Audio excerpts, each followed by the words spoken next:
Hello. Everyone. Welcome to the Dicey Drive-In. I'm Witchy Mitchy. I'm Susie Q. And tonight is a very special episode. Well, you should probably talk about what we do here. So what we usually do every week is turn your favorite movies, stories, books, television shows, whatever you can think of that has characters in it, into a D&D campaign. Into a playable D&D campaign, saying who would be what in terms of species and class and whatnot. And we usually stick pretty much to wizards exclusively, if not, things that are borderline used at everybody's table that like Matt Mercer created and stuff like that. But this week we are actually going to be discussing a project that I've been working on for a few months now. We're close to It's only been 6 months. It's almost been half a year. It's a lot. It's a lot of her time. A lot of our time. A lot of free time has been spent on this because I was working for a portion of that, and now I'm unemployed. So we, apart from the job search and the classes and everything else, this has also become kind of a priority to put this out there and make sure that everybody has the standard edition of the Steampunk Compendium that we've been working on. I say we a lot in terms of this. Susie's going to give me way more credit than I am due because you're the one that thought it up, all of it. If I didn't have you to bounce ideas off of, I would be a useless mess. No, you wouldn't. I would be a mostly useless mess. It probably wouldn't be a complete project, but you wouldn't be a useless mess. It would definitely not be a complete project. And the graphic work that's being done right now to get it ready for tomorrow's launch. I'm working on it a lot. I do it in my free time, and just keep in mind that not only do we have a house that we have to take care of because we're homeowners, but also I'm pregnant. So energy is a limited resource. And all the chores and all the stuff that require continuous standing kind of fall on me. Yeah, because I'm on my first trimester right now, so I have zero energy. Once I get to my second trimester, it'll be a little different. But right now, because I am producing literally double the amount of blood, I am freaking exhausted all the time. Please excuse me. I am crocheting a blanket. I've been working on this for a few episodes if you've watched us at all. So if you see me over here doing this... You made a lot of progress on that, especially considering how much you've been working on the compendium. Well, I mean, it's only this much, though. It looks like you... Yeah, because it's really wide. The width bed. The width is huge. Yeah, but That's for the couch, isn't it? The bed's the other one. Yeah, this is for the couch. Yeah. But we tend to share the couch one anyway. So... Enough about blankets. Let's talk about the compendium. Just explaining why I'm doing this over here, looking like a crazy person, or like a rabbit eating a carrot or some shit. This would be so much easier if I didn't have to use my laptop for an extra plug for lighting in here. We will eventually get better lighting in here, but that's going to require me wiring electrical through the ceiling to put track lighting in, and nobody cares. That's also another Love you, cost. but they don't care. Yeah, but they care about the compendium. The compendium is I tried to finish it today, but it was just the homebrew classes that she came up with have a lot to them, and I am maybe halfway through the first one. So, but the rest of it's done. I just need to kind of reorganize at the end. So basically, it'll come out this weekend. We were hoping it would come out today, but there's no way I'll finish it today. It will probably be out tomorrow. Yeah, I'm going to do my best to get it out before tomorrow evening because we have errands to run too. Ugh. It's hard when you live out in the middle of nowhere. And honestly, we could push them again to Sunday, or even Monday, but let's focus in on, sorry, I'm looking for the finished document that I sent to you. The Google Doc? Yeah. In my drive on Google right now, and You should be able to go to your web browser and type in compendium, and it'll come up. Didn't need to. I found it. I had to scroll down. It was in alphabetical order. It's usually in most recent instead when I'm on my computer. So it was very confusing.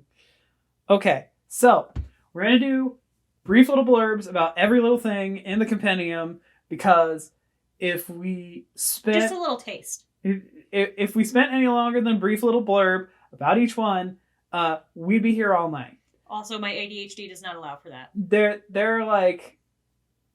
There's a lot. Right now you're at how many pages and counting in terms of what you've used once it's formatted? 89? 89 pages so far, and it doesn't have art or anything because it's just the standard edition. Just bare bones. And this is roughly a third of the intended expanded edition.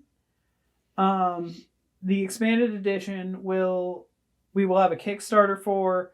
It will be probably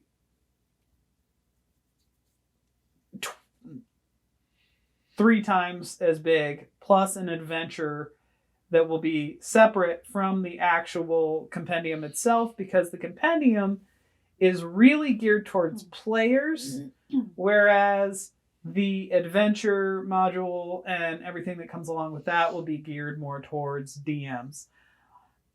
And so, without further ado, we will get into... We went backgrounds first? Yeah, I think we did. Okay. Yeah. So we did species second. Yes. Okay. We will get into the backgrounds in the compendium. Yes. The first one is the Alienist. So if you have ever seen the AMC show, The Alienist, or have any experience with anything to do with that time period in like 1890s and whatnot, with mental health. These were basically psychologists and psychiatrists of the day. Mm-hmm. And you're basically, if you want for lack of a better term, kind of mind hunter. Mm-hmm. If you want to play out your steampunk mind hunter fantasy, yeah, the Alienist is where you're going to get it. Well, and the show is great because it goes into not only the mental health aspect, but it also goes in kind of like the procedural, like almost pre-FBI thing. Yeah. Tying in Teddy Roosevelt. Talking about multiple murderers instead of serial killers. Right, and seeing them try to bring them to justice through the police department. Yeah. With Teddy Roosevelt is he chief of police, I think? I don't know. He's moving up in the world during the thing. Yeah. I'll give you one special feature just to give you a little bit more for the Alienist. Feature Alienist's Mind. You have advantage on all saving throws against being frightened or charmed, knowing that most that would seek to frighten or charm you are likely somewhat frightened themselves or have some ulterior motive. Mm-hmm. That's just a small thing. The second one is an amnesiac background. Mm-hmm. Now, you could argue, in a sense, that Yasha kind of had this going on in Campaign 2 for Critical Role. For a minute, yeah. But... I mean, aren't all ASMRs, though? If you know... No. No, not even... No. Or I guess it was just Josh's. Oh, that was... Yeah. Oh my god. Carrick the Cleric. Anyway. Sorry. He was a paladin. He was headed towards multi-classing into Cleric. He was going to be Carrick, the Paladin Cleric. Anyway. They have no idea what we're talking about. Sorry. This was an old campaign. Amnesiac. Comments, I think? Basically, if you have amnesia... No, that's just me telling people we were starting at 8. Okay. You basically have amnesia. That's your thing. You get perception and survival proficiencies, and you get a toolkit of the DM's choosing. Yeah, the DM knows your background, but you don't. This is giving your DM, Ghost. You waited till we started streaming? Sorry, our husky is...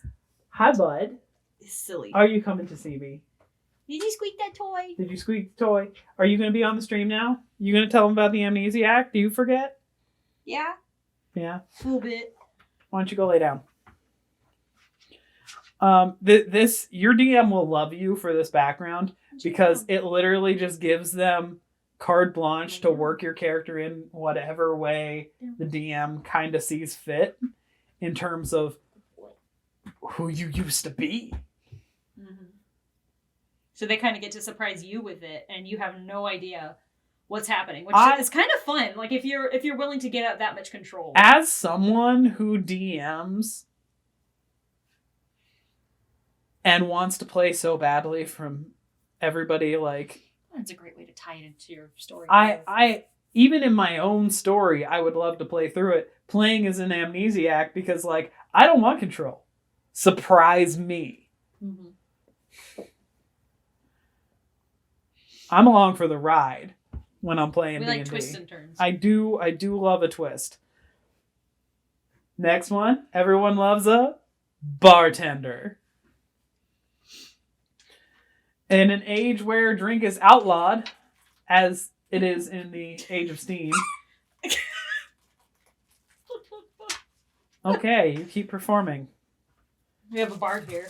We have the husky with the riz. He's the bartender. Bud, that's literally the noisiest one. He knows. I love Huskies you for you. so much, Bud. Such a turd. You get insight and perception. You have proficiency with brewer's supplies, and you get 2 languages that you're choosing. You're a bartender. That's your thing. You know the drinks. You know the whatnot. When we were doing live play before, when we were first going through this, we had somebody play with this background. Mm-hmm. She played as a bartender kitsune, artificer. And the next one, the conspiracy theorist. God.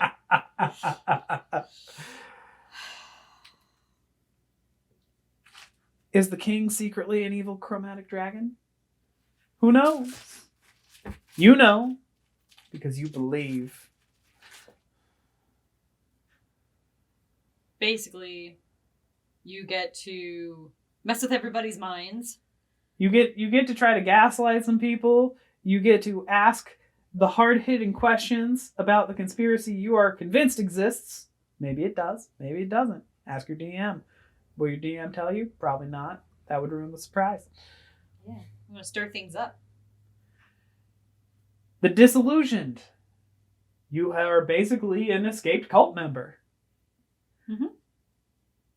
Maybe you escaped the cult of an evil god, masquerading as good. Maybe you were thrown out. Who knows? This is up to you. This is up to your background.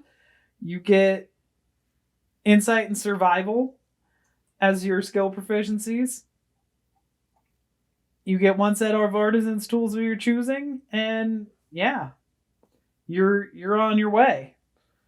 I'm not gonna read all of it to you because I'm not gonna spoil it. It'll be out tomorrow later. As soon as I can swing it. As soon as we can work it out, I will try to, as non-harmfully as possible, caffeinate the pregnant one. So that yeah, I'm gonna need caffeine and food and feed you, and yes. Anyway, the farmer is the next background, which I am the things I am shocked did not exist in D&D. Mm-hmm. We were like, sure, there's no way we could add it because it's already in there. There's no way there's not a farmer's background. There's no farmer background. You can't just be some farmer that some shit happened to. Mm-hmm. Oh, that's the wrong stitch. Sorry. You get animal handling and nature as your skill proficiencies. This would be great for like a druid character. Mm-hmm. A druid farmer. If you want to, Stardew Valley it or whatever. Mm-hmm. Or I guess Harvest Moon? Harvest Moon was another one.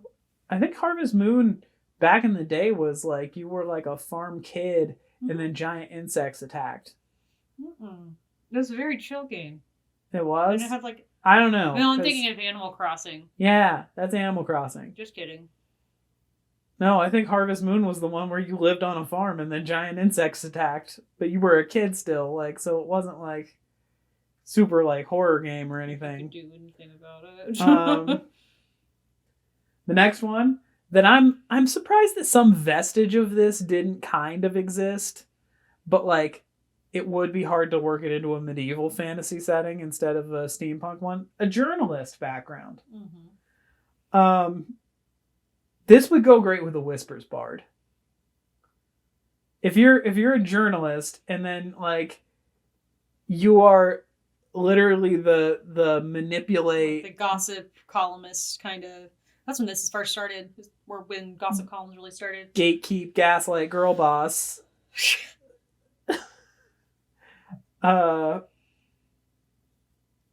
You get proficiencies in investigation and persuasion. You get calligrapher's supplies, and you know you're a journalist. You got the gift of gab. You might work for a local rag. You could be undercover, trying to expose. The journalist is working with the conspiracy theorists to expose the conspiracy. Yeah, or government fuck ups or things like that. Or maybe the local alienist is all kinds of fucky and you're trying to expose them. And here's one that is near and dear to my heart because it goes with a subclass, because I deliberately designed it to in this. The Pleasure Guild. That is exactly what you think it is. It is, in fact, exactly what you think it is. You get 3 skill proficiencies. Insight, Persuasion, and Perception. Your tool proficiencies include Disguise Kit and either Forgery Kit or Poisoner's Kit. Your weapon proficiencies include a whip.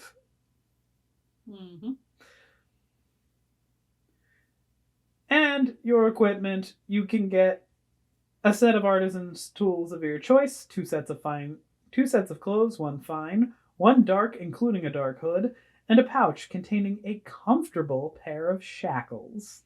Aren't we not supposed to be reading too much? Sorry, a comfortable pair of shackles, a blindfold, and 25 gold pieces. Anyway. Basically, it'd be fantastic for a rogue. There are several specialties. There are 2 specialties. You can either be a high society escort or a courtesan.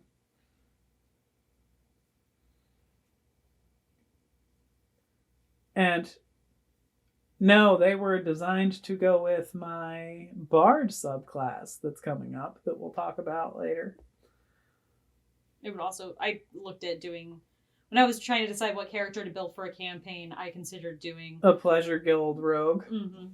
Interesting. That would, she would court high society, and then when she knew that they weren't going to be a repeat customer, nick some money off of them, or they're so rich they don't notice it. No, nick their shit. No. The next is the politician background.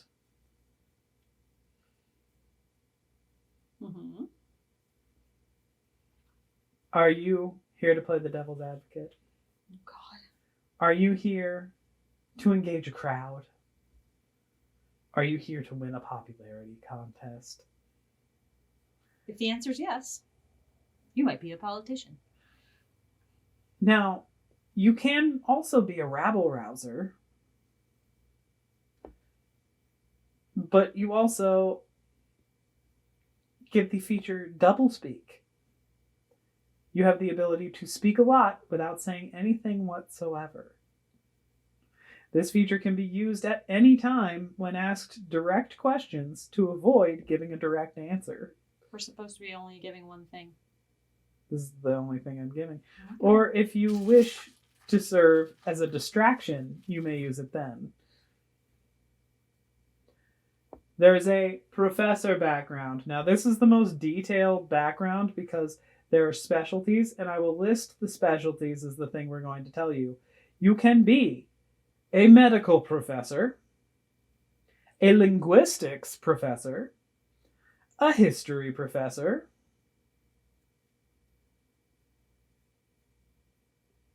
I believe those were the 3 for this one. Oh, you're the one that wrote it. Yep, medical, you get surgeon's tools, linguistics, you have a typewriter, and history, you can use shovels, which is a thing in my compendium, you will see. Shovels can be used a number of ways. Anyway.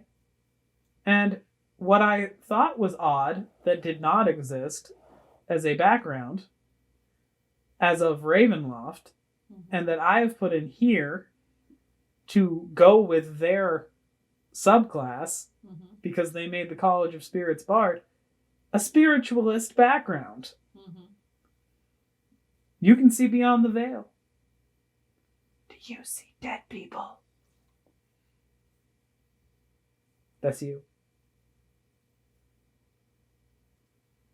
And it's also a fun kind of thing that was happening in the 1930s or late No. 1920s. Spiritualism? 1890s was the 1880s. Sorry, 1920s. Sorry. 18. Yeah. Well, you said 1930s as the start, and no. 1920s, 1930s. They is when it was really going down. It started in the late 1800s. Did it? Yeah. Oh, well, it was a fad in 1920s.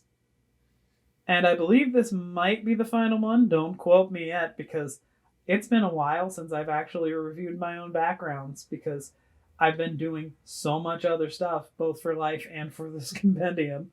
The suffragette. Now, unlike the suffragettes of our world, these suffragettes are anti-prohibition. Prohibition is already in effect, and they'd like it taken down, along with the women's right to vote. Oh, it was originally the last one, but you all got a bonus. And you're going to hear about it now. The Whaler. Let me tell you a tale of the biggest fucking whale you've ever seen. Apparently they're Irish. I don't know. And it's always an old Irish guy in the bar with like a sailor cap and a big jacket. Feckin'. He said fucking. No, I've heard probably it. watch how many episodes. I've heard it both ways. Have you now? How are you now? How are you now? Good, and you? Oh, not too bad. I think it's not so bad. You get new weapon proficiencies, harpoon and a spear gun. And you know a whale of a tale? You can tell the weather. And that concludes our sneak peek of the backgrounds. It's time to move on to the species. The Androcubus. Incubi, succubi, and gender non-conforming androcubi are misunderstood. Probably more even than their relatives, the close relatives, the tieflings. Misunderstood demons? They are, in fact... Are they monstrosities? The Androcubus may be abyssal or infernal in nature.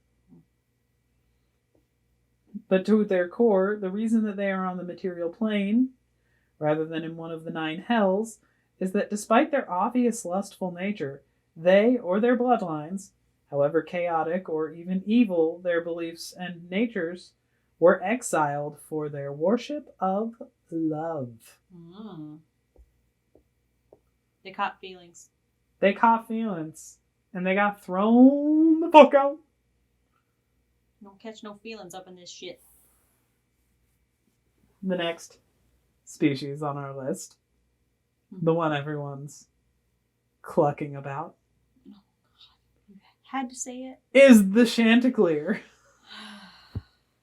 Chanticleer being Also known as chicken folk or rooster folk, or the Chanticleerians.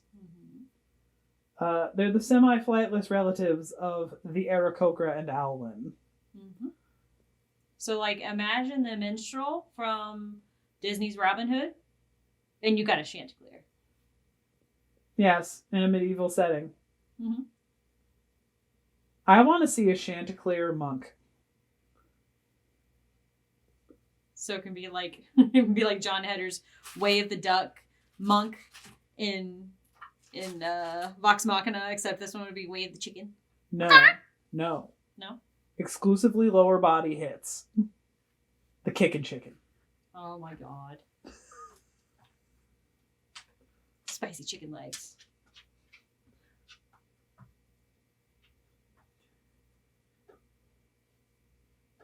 Pair it with a soldier background and you could be the Kentucky Fried Colonel. Oh god. Anyway. Next on our list, the ironies. Except for it's not ironic. It's the ironies. Ironies. It's very difficult to pronounce because it's a Greek word. Mm-hmm. And she's Greek, so she can. Oh yes, yeah. There are some Greek words that are just really difficult For Americans. These are Furies. These are Valkyrie. There are two types of these Furies. The Valkyrie and the Siren. And you'll have to read about them because we're moving on. On to the fawn. Oh god. Skittish half-deer relatives of the half-goat satyrs. Would you like to elaborate on fawns? Considering you were playing as one? I was playing as a fawn. Hold on a sec. Ghost. That's enough, bud. So there is what's the main one that I didn't play? The whitetail? The whitetail, which is one like a whitetail deer, basically. So you have deer legs. You're kind of anthropomorphized like a satyr. Yes. But you have a light coating of fur all over your body. Depending on what you prefer, what you didn't. Mine did. And antlers. I mean, they are lighter on their feet. They're much faster. Their movement speed is like 50 feet, right, per round? Their movement 40? speed is 40 feet 40 per feet. round. You can use your antlers for an unarmed strike.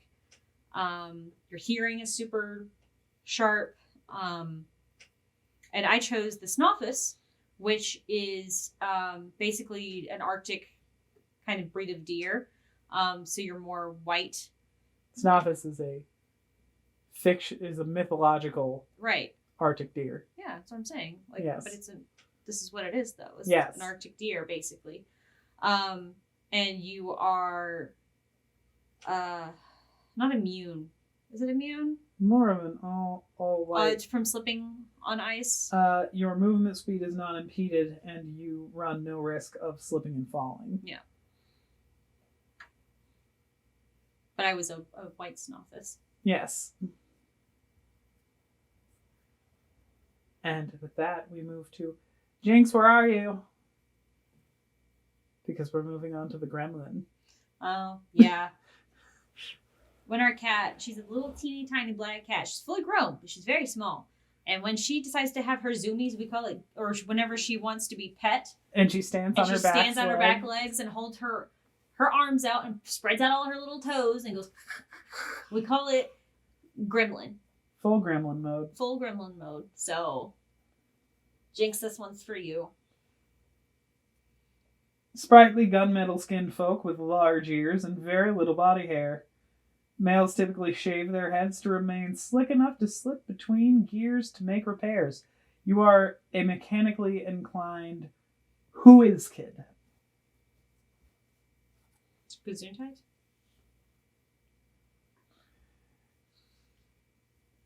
And moving on to the Morphian. But we had one in the party when we were playing before. Oh, we call her Attention Gremlin. Yeah, Not Attention just Gremlin. She's, yeah, Attention Gremlin. Anyway, sorry. These are Sandmen. or dream folk. And I believe they're mysteries for you to read, but just to tease. Imagine being the Sandman. That's okay. It pairs well with Sorcerer. Yeah, but you're not. I will give a little more. Fine. Those of Dune and Drift. The Morphean make their homes in sandy locations. They live in desert sands or the sands of a beach, and given both their nature and the nature of those environs, the homes they build are typically small and often mobile.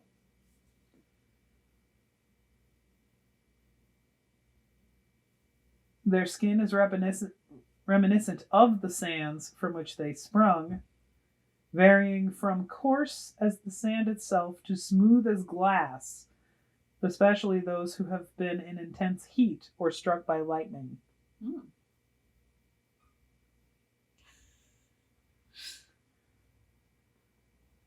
Next, we have the Mothram. Mm-hmm. They are moth folk. There are... Oh, he's showing off some more of his toys. There are 3 types of Mothram. The Polyphemus, the largest, and because of that, the most well-known of the Mothram subspecies. They are the workhorses of the group. They're the giant brown moths, if you've ever been in the South, that basically are the size of birds. Northeast. I've also seen one in Texas. Lauren caught one. Weird. They're basically the size of birds, and they look like tarantulas with giant moth wings. Yeah, they're huge. The Lunara, Mm-hmm. based on the Luna moth. Mm-hmm. And the Death's Head, based on the Death's Head hawk moth. Mm-hmm. The Lunara, I would say, make probably excellent wizards, sorcerers. The Death's Head make excellent rogues, and the Polyphemus make excellent barbarians and fighters. And then we have the Rattus. Mm-hmm. If you've ever wanted to be the world's greatest criminal mind. Oh, rat again. These are rat folk, also known as ratkin. They're incredibly skilled craftspeople and tinkerers. Your intelligence score increases by 2, and your dexterity score increases by 1. They mature at the same rate as half-elves and have lifespans similar in length to theirs. Next, we have the Sphinxen. Sphinxen make excellent sorcerers. Mm-hmm. And they are descendants of Sphinx. They also have called themselves the children of the Sphinx. And they're very enigmatic. So it's hard to gauge one to the next. They love riddles. Mm-hmm. And they love being riddles. And being aloof, but also popular. They're not quite as hardy as Leonin. No.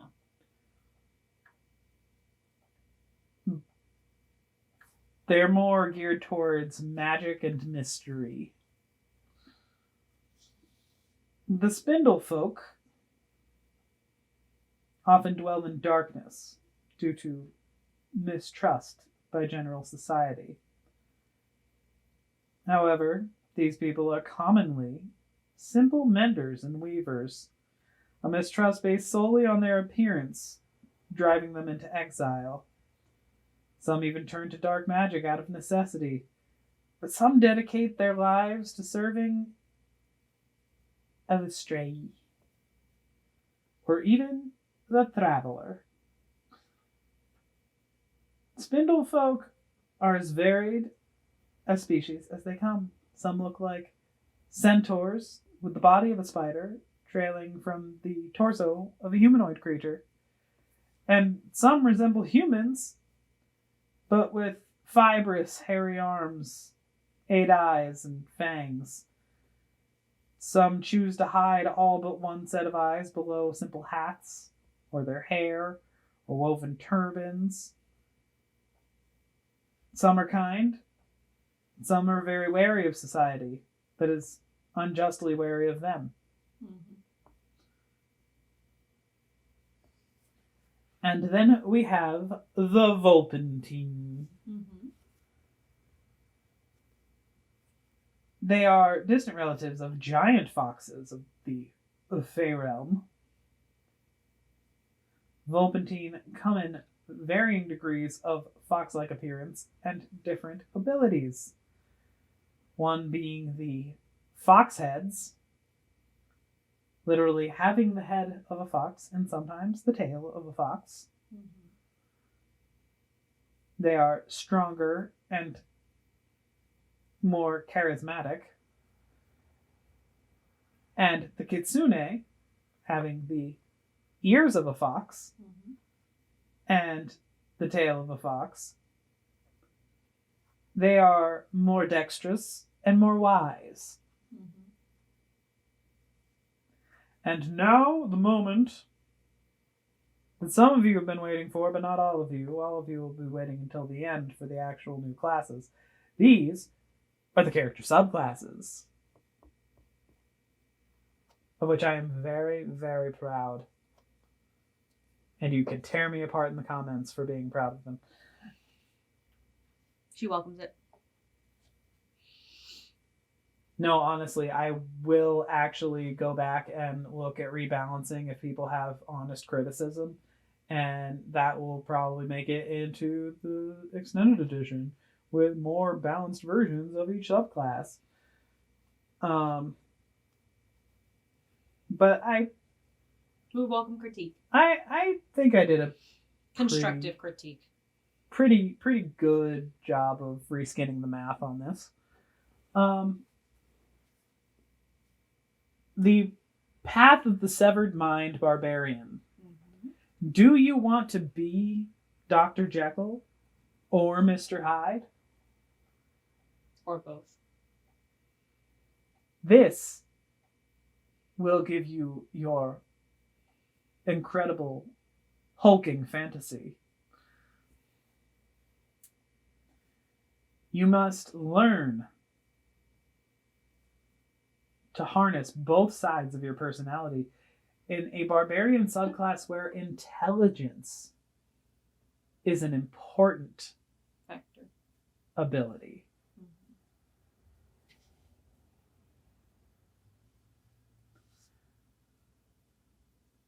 The Bard College of Love. Mm-hmm. Everyone wants love, don't they? Bards of the College of Love welcome you with open hearts. Mm-hmm. Arms.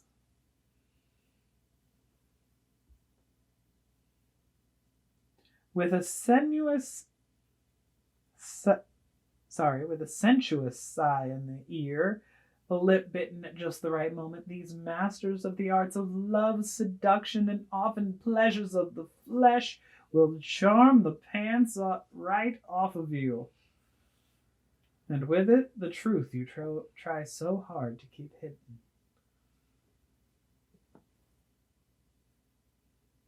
They are trained in the College of Love. Mm-hmm. And they will get their pheromone control and ability to set the mood and their stunning good looks along the way.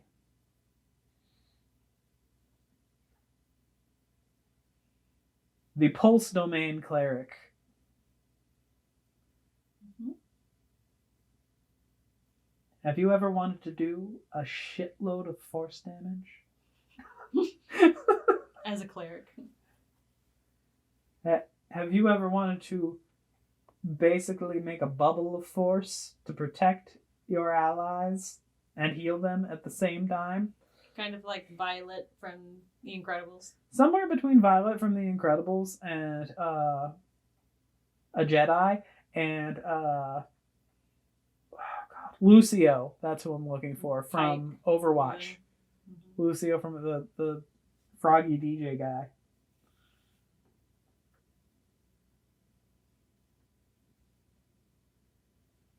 Anyway. Moving on to the Circle of the City Druid. Because you have to find what little nature you can when nature is an ever-lessening resource. And you have to be able to become perhaps the swarm. Mm-hmm. If there was ever a very, very cohesive druid for the Swarm Keeper Ranger, mm-hmm. the Circle of the City Druid would be it. Well, and it also kind of gives me like Ratcatcher vibes. Well, Swarm Keeper Ranger, it's same vibe. Yep.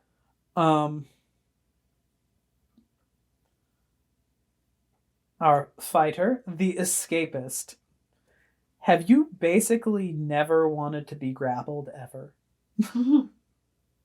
Do you want to like escape rope anything? Be Houdini. It's literally based on Houdini, an actual like eyewitness account. Escapists. Yeah.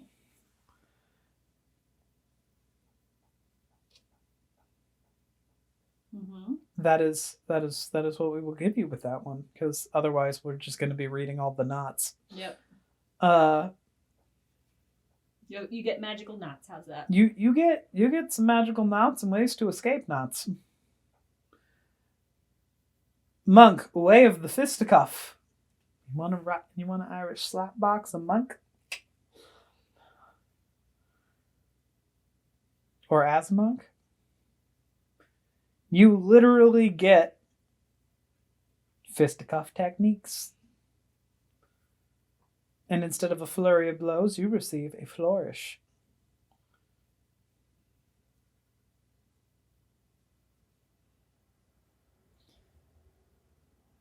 You also gain, well, some dog-themed abilities. And specialties beyond the fist. Mm-hmm. Such as brass knuckles, daggers, and eventually firearms. Have you ever wanted to live out a John Wick fantasy in D&D? But in a steampunk capacity. But in a steampunk setting. Then the way the fisticuffs monk is for you. Oh, absolutely. The Paladin, the Oath of Iron Grit. We talked about this not that long ago when we covered Cowboys and Aliens on the Dicey Drive-In.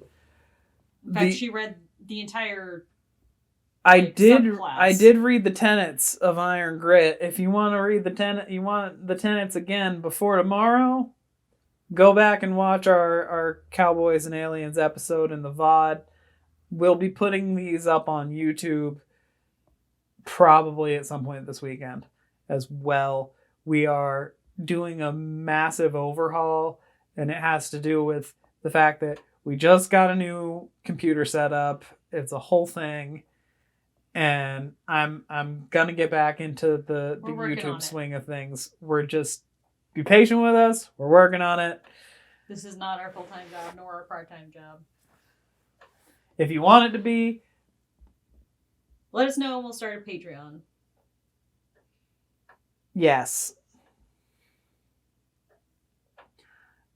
Basically, if you want to be a cowboy and if you want ranged smite, which, oh god, there's never been ranged smite.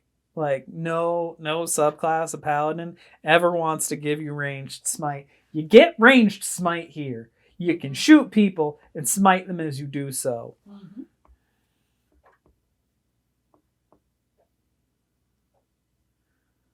the Ranger, hard-boiled hunter. Do you want to be a film noir detective?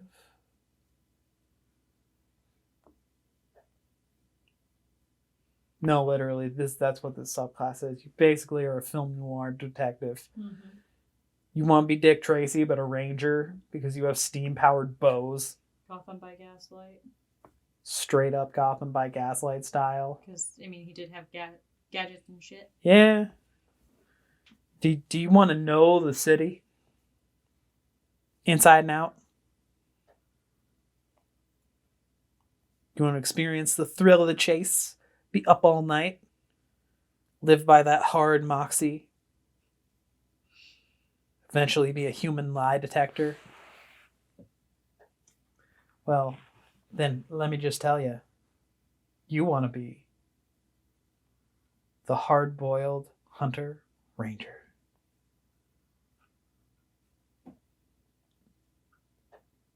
And our rogue, the grave robber.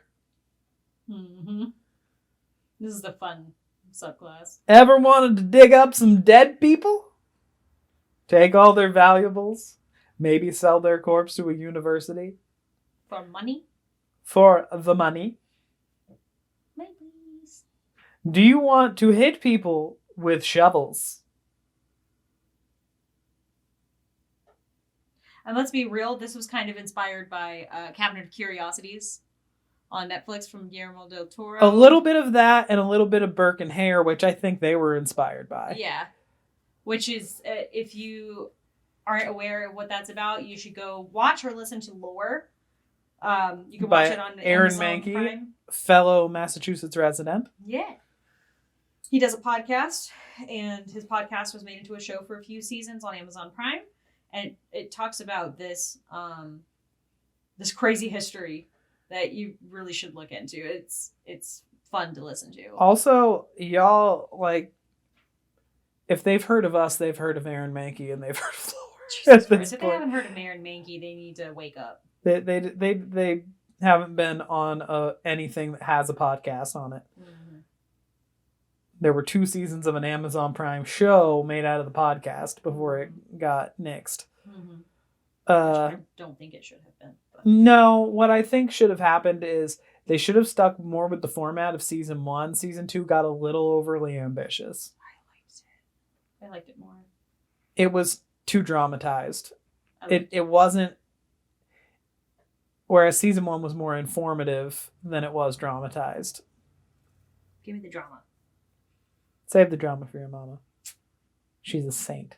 She is a saint. And she will listen to it. She will. And empathize. And give you cookies.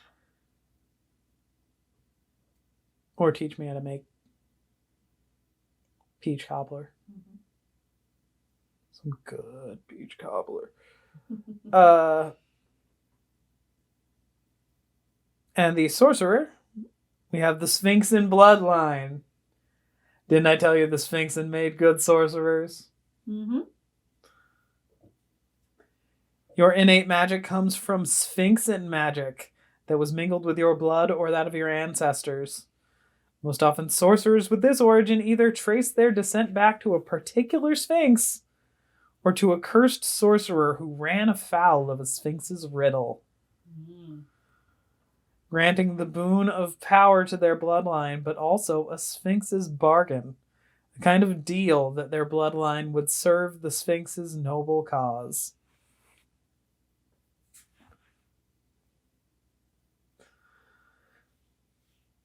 And the Graven Image Warlock, of which I am very proud. Mm-hmm. Are you a little nuts in the head space? You a little cray-cray, as the say? Mm-hmm. Are you insane, but with long, horrible periods of sanity? Yes. Do you really like Edgar Allan Poe? Yeah. Oh god, if you do, you gotta go watch Fall of House of Usher on Netflix. And then Holy you gotta shit. play as a Graven Image Warlock. Yeah. Because there are a lot of Poe references in both. Yep. And if you've ever wanted to use your half-crazed mind to kind of get, kind of scare the shit out of people who you were going up against in D&D, you want to freak out a big bad, you want to leave a beholder cowering in a corner, peeing its pants out of Can they pee? Whatever beholders pee out of. Do they just cry urine?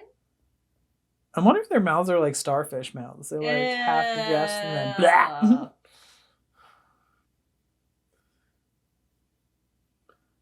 Now all I can think of is the little like cutesy image of a beholder that turns around. You see a tiny little beholder butt. Oh yeah. I still want that pink stuffed beholder.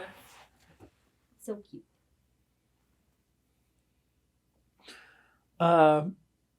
Wizard School of Ink and Needle. Now this is based on an old idea. Mm-hmm. So over and over again we've heard this story. If you've been in any sort of D&D online space where this has been discussed, there's always some player who asked, what if my spells were tattooed on me so I didn't have to carry a spell book or worry about the spell book in terms of like it getting destroyed? Because that's one thing that like an adversarial DM can like straight up aim for if you're a wizard. Because then you're screwed because you have to copy them all back down again. Or you have to like find them all. Excuse me. We're oldies. The School of Ink and Needle answers that question. And not only are you a human spellbook, but you can tattoo your party members with magic tattoos.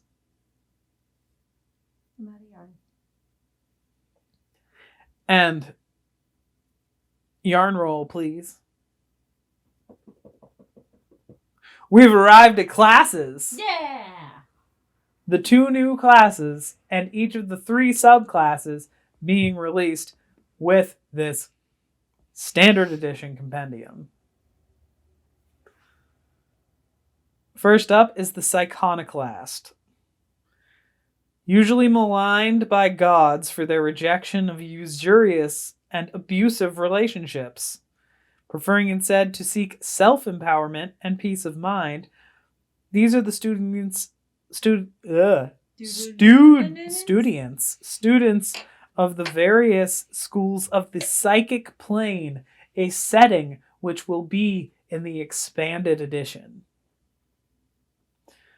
They can read minds, become visible to only those whom they wish, create psychometric objects and creatures, and use telekinetic forces that move things and creatures that already exist. Can the ones that you get do this? Well, you'll have to find out by reading the compendium and trying it out for yourself. Mm-hmm. And if you want that full list of stuff as an ability, you might have to look out for the Kickstarter, because there are 6 other subclasses of this that I've yet to release. Mm-hmm. I didn't even put them in this document for Susie. Mm-mm. Psychometrics is a study of magic that is harder, sometimes impossible to counterspell, but it gets very all or nothing, and there are certain mechanics to it where spells could blast back in your face, but they also could hit your enemy twice as strong. Mm-hmm.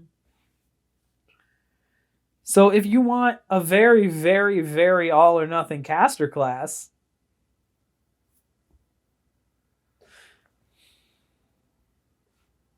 is it OP, or did you shoot yourself in the foot? You gotta find out. Now, these, you get a Scion Society. And I just realized that I put 6 of them in this document that I gave you when only 3 of the subclasses are actually detailed out in this document. So you need to fix the document.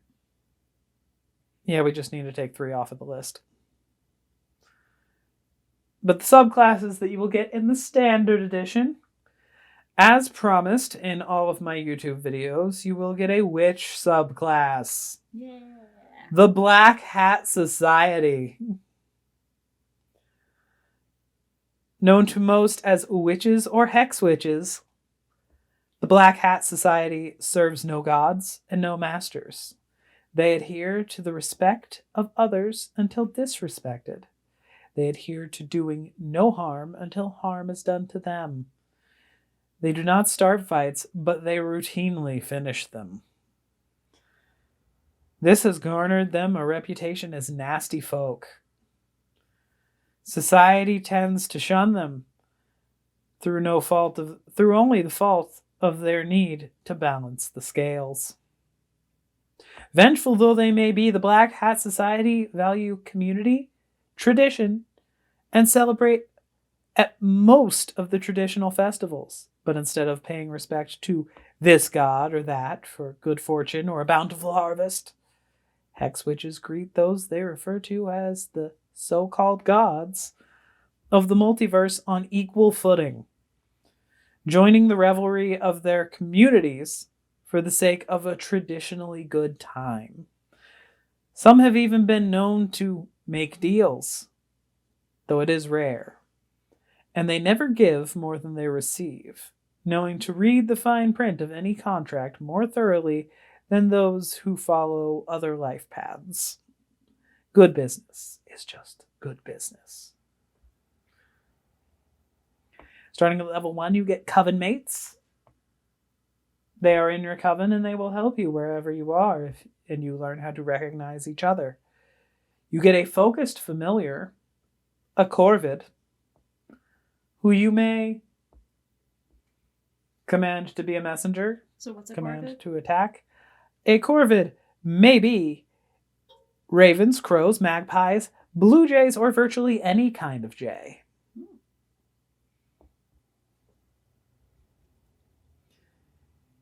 You get an imbued mount at level 3. Hexer's Heal. What's imbued mount? Once every 1d4 long rests, a member of the Black Hat Society may imbue any unsecured object with DM's approval that they can mount with a flight speed equal to double their walking speed. While using that mount to fly and hit with an attack, the mount has the same AC as the rider and HP equal to twice the rider's Psychoniclast level plus 5, and takes damage first, acting as a shield. If destroyed, the rider takes the remaining damage and will plummet to the ground, taking full fall damage unless otherwise slowed. Once destroyed, it takes 1d4 long rests to create another. Only one inanimate object can hold the imbuement at a time. At 7th level, you get Hexer's Heal. At 15th level, you get Bad Luck's Jinx. At 15th level, you get the Murder of Crows ability.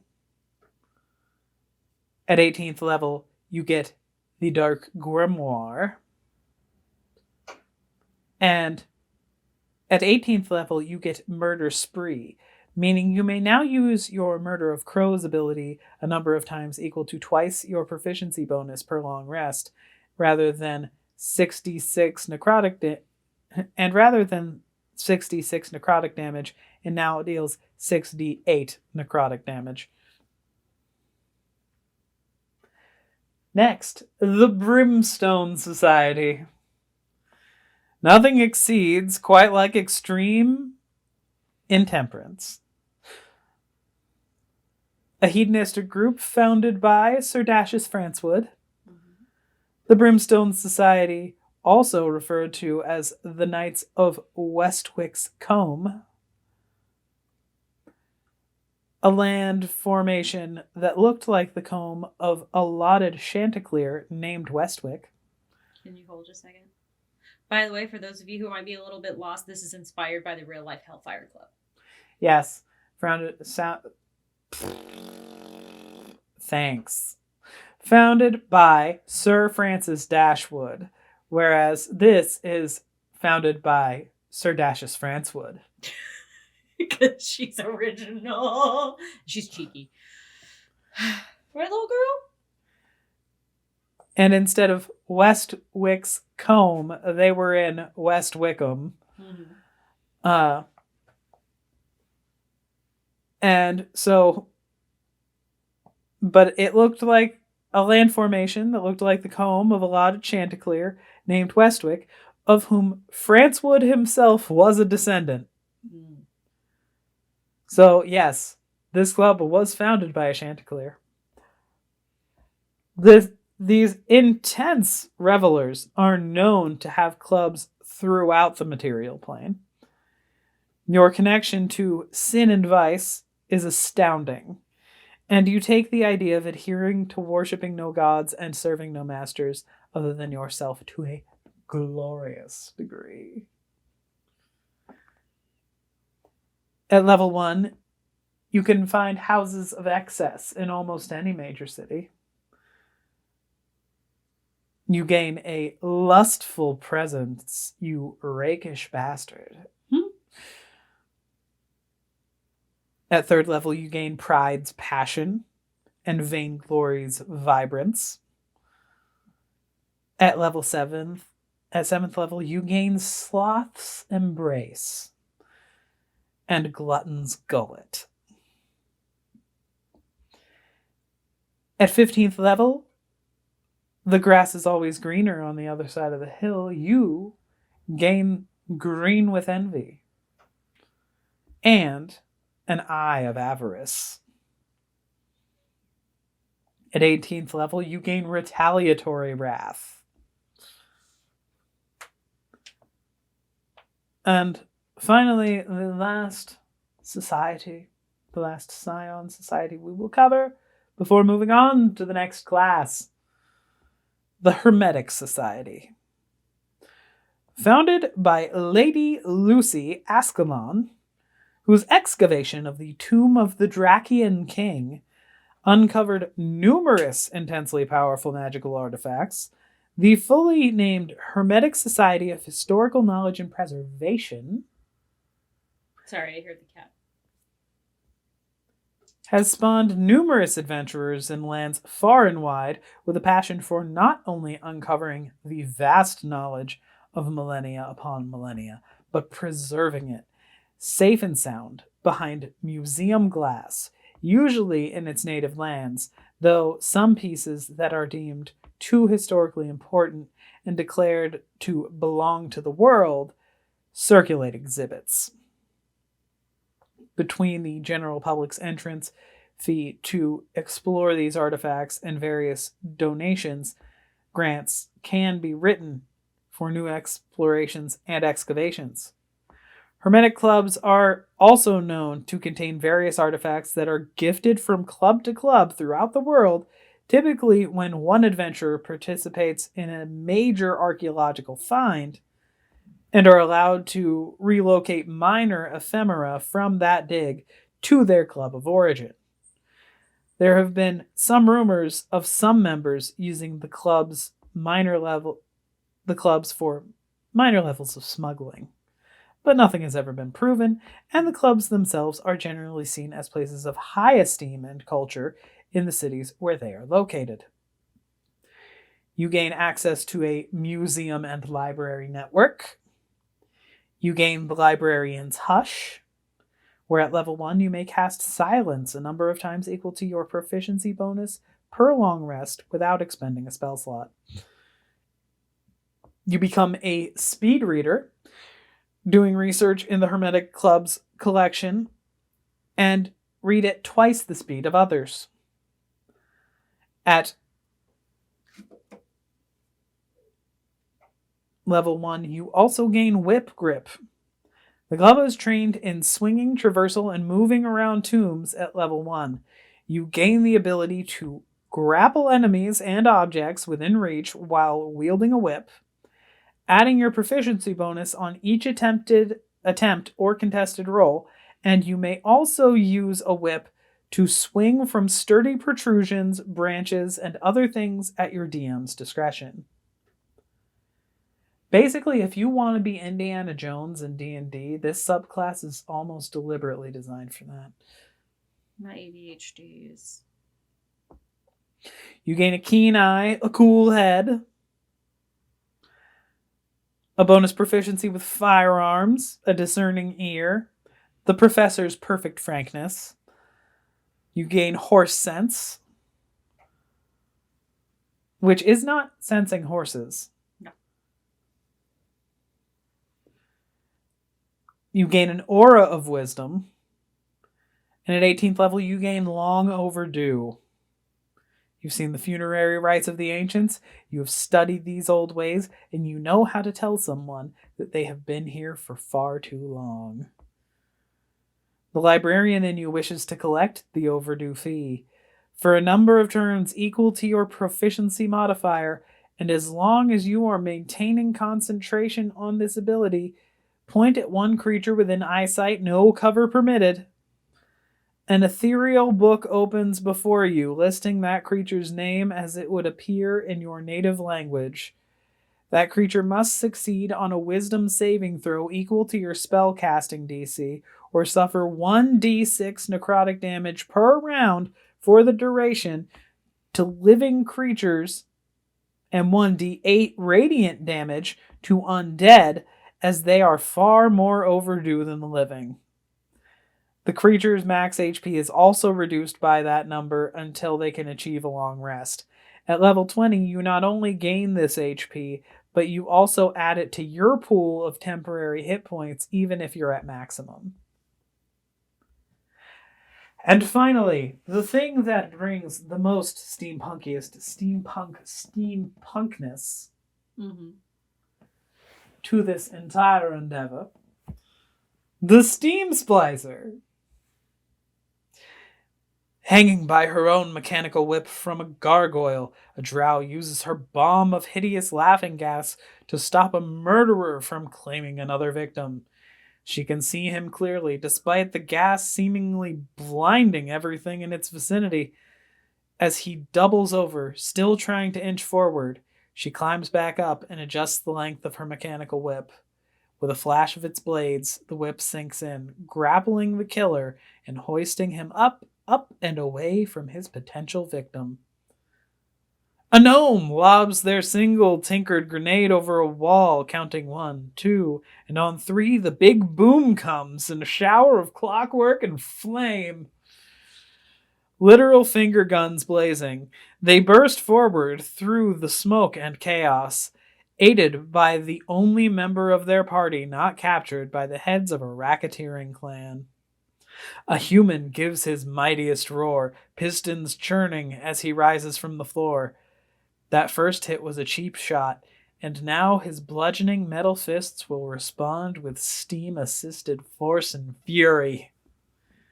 You become a living weapon. If you played Cyberpunk, imagine if you were in an age of steam. You have the Steam Splicer. They are specialists, and they choose a specialization. These specializations include their subclasses. That's what the specialists are. Their specializations include the Infantrist. Ever wanted to be a living tank, more machine than humanoid? Dream of pounding your enemies into oblivion with a fist as big or bigger than your own head? Well, barbarians aren't the only folks around here who pack a punch anymore. Welcome, new Infantrist. You gain the Hammer Hand at first level. You gain secondary attack splices as time goes on that you may pick from. You gain more attacks that you could do with your fist. And we're moving on to the reconnaissist. Ever wanted to hang from the rafters and execute the perfect assassination? Ever wanted to be a fly on the wall or the ceiling for an important discussion, or hide from guards under a nearby body of water for a prolonged length of time, such that any non-aquatic humanoid would have drowned? Ever wanted to swing from a gargoyle on a... Don't zoom in. On a building or in an ancient tomb by using a whip? You can still do that with the reconnaissance. You don't have to be the Indiana Jones class in the other one. If you just wanted to swing from stuff via whip. Take up the infiltrating arts of the reconnaissance and become the very ghost story that your enemies deny exists. Yet check over their shoulders as they do so. Baba Yaga.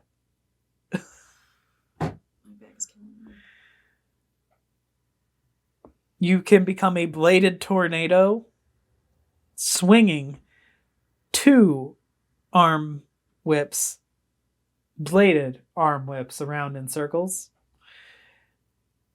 You gain the eyes of the spider. Instead of Eye of the Tiger. Your vision is nearly untrammeled in any condition.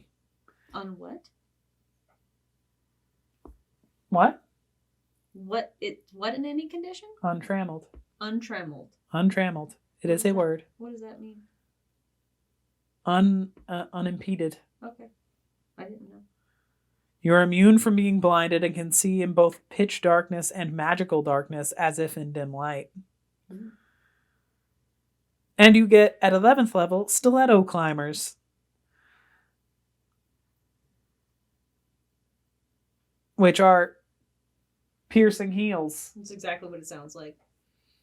Where you can... It's basically like boots of spider climbing. You can walk on walls, motherfucker. Also, unlike the boots of spider climbing, you can also use them in tandem with your whip to perform a latch onto your enemy. So you pull yourself towards the enemy and drive your daggered heel into them. Mm-hmm. Which I'm just proud of myself for coming up with. And finally, the munitionist. Ever been described as a loaded gun? Ever wished it were true? Willing to commit yourself to becoming the weapon? Many soldiers in the war, to compete with the rising production of automatons that fought against them, were turned into living weapons. Now, the same surgeons who perfected these battlefield techniques are scorned to back alley operating rooms, sometimes criminal, sometimes the careful scalpel of justice that lends a hand where law enforcement fails. In any event, the munitionist is an explosive medical marvel, quite literally, a wave of the future. You gain a side arm. Your dominant arm held straight out, the barrel locks with the elbow, the muzzle opens in your palm, a small explosion takes place somewhere within you, and out flies a bullet. Kinda Iron Man-y. Since their redesign in the most recent war, guns don't tend to misfire anymore, but they may jam from time to time, usually on a natural one, but misfire and jam mechanics are at your DM's discretion. You are a gun now, and as much as you can typically feel that sort of thing coming, starting at first level, when you choose the munitionist subclass, your sidearm, automatic rifle mechanism, on a hit, range of 120 feet, does 2d10 plus your constitution modifier piercing damage. Tinkering modifications allowable for extra damage, or different damage types at DM's discretion.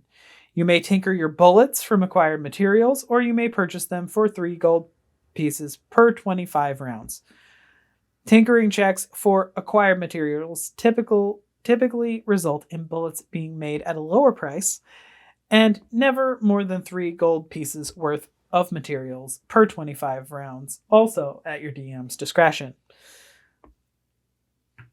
You gain secondary attack splices, including a syringe shot, which you can load with whatever medicine or poison you fancy. Finger guns. Using these smaller, literal handguns, you may now make 2 attacks out of your fingertips as a bonus action.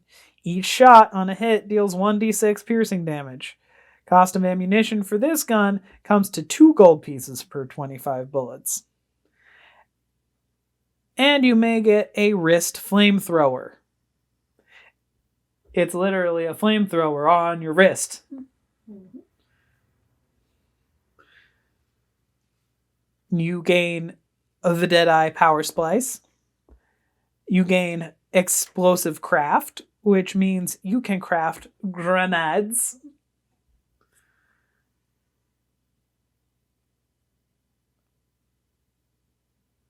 A few of them do require a battery charge or black powder.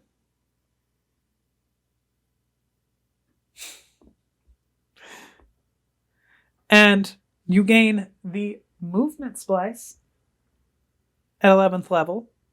Your non-dominant arm is spliced into a blunderbuss. When aimed in an enemy's direction, this shot generates a minor cone explosion of buckshot, dealing 4d4 piercing damage with a dexterity saving throw equal to 14 plus your proficiency bonus plus your dexterity modifier. When aimed below you, this expulsion blast adds 30 feet to any jump in any chosen direction, up, angled, or to any side. Sorry, my back is killing me. I'm still here. Without harming the shooter on landing. On a direct hit, your enemy must make a Constitution saving throw with a DC equal 16 plus your proficiency bonus plus your strength modifier, or the expulsion shot knocks them back 20 feet and prone. On a success, they are knocked back 15 feet and do not fall prone. You can choose during this attack to negate this Constitution saving throw for your enemy in order to willingly knock yourself back the same distance, 15 feet, without triggering an attack of opportunity. However, you must then succeed on a Constitution saving throw with a DC equal to 12 in order to not be knocked back the full 20 feet and prone. Your enemy must still make the dexterity saving throw against the cone of damage, even if you choose to negate the push. You must place your enemy within the cone of potential damage to avoid triggering attacks of opportunity. Cost of buckshot is 2 gold pieces per 50 shells. And with that, we are completed with tonight's sneak peek of the compendium. Also, if you want a kind of vague idea of how that last one works with the blunderbuss, if you've ever played Overwatch, Ash's stagecoach gun is vaguely similar, I would think. I used to main Ash, so like if you want a good approximation of what you're dealing with, it prevents attacks of opportunity because your enemy is already doing a dexterity saving throw against being shot. And so if you blast yourself back out of their range, you're not going to provoke an attack of opportunity because they're busy trying to dodge being shot. And you're moving straight back. And you're moving straight back. It's not like you're turning or anything. But it's a controlled thing, and you still have to make a Constitution saving throw against being knocked prone yourself and being knocked back the full 20 feet. So say there's a cliff behind you that's 20 feet back, but you need to get out of this person's range of attack or you're going to die. If you chance it, there is a chance you will fly off that cliff. There's also a chance you will stop 5 feet short and be absolutely okay. But that's up to you and your dice. And your DM. Mostly you and your dice. Yeah. At that point. If the DM's allowed you to play this, it's you and your dice. So yes, that concludes tonight's sneak peek of our compendium, coming out likely later tomorrow. And we hope you have a good evening. We love you, and we welcome any criticism of the compendium once you all get your constructive criticism of the compendium once you get your hands on it, because we will take all of that criticism into account, then flagrantly disregard it, and then launch No, we will take all that criticism into account, possibly rebalance some things. Also, and please don't judge me too harshly for this, because it's going into the public domain. I'm nice enough to make it stylized. We could just put it in as like a Word document, so like. But we wanted don't judge me. We wanted to give you some immersion. It's not going to be perfect. It's not. We're using Creative Commons stuff. We're using Creative Commons stuff and open license stuff so that we don't get sued. Mm-hmm. When we put out the extended edition, if you want the super pretty, super artsy, super we do what we want style thing that you're not allowed to. Well, I mean, it's not. I'm still a professional. That you're not allowed to like steal from for Creative Commons. Then you're gonna have to, help the extended edition happen. But for this, we are giving you the standard edition for free, so you see the quality of work, and you see what can be rebalanced, and you give us your honest feedback, and we will rebalance it for the extended edition. We are letting you, the consumer, be the playtester for all of this, and it is a lot. Mm-hmm. It has been a lot. It has been some months in the works. And if you're cool, maybe we'll do a quick little nod to you in something. We literally, if you have any questions, if you have any, hey, I'd really like to do art for this, or hey, I'd really like to, put this in my campaign, give you a shout out on our stream. That would really help a lot. We would appreciate it. Yeah, we'd appreciate that. And you wanna put your art of our stuff out there in the world? Yeah, absolutely. Permission. And you've got this stuff in Creative Commons as of whenever we put it there, probably tomorrow. We'll see. We are very tired. Mm-hmm. It has been a week, a day, a month, a lifetime. Mm-hmm. It's already been a year, and it's only February. I feel like February is like... January was like 3 months long. It was the 90 days of January.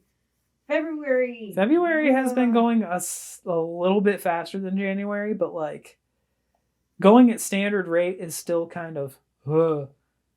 Everything moves at a weird time rate when you have ADHD already, and then add pregnancy to that mix, and the fact that there are sympathetic symptoms of pregnancy brain that happen. Everything is closed because of the winter, and we have to scoop our ways out of the driveway just to go to work and shit. We're starting to get more of a spring vibe here in the Berkshires.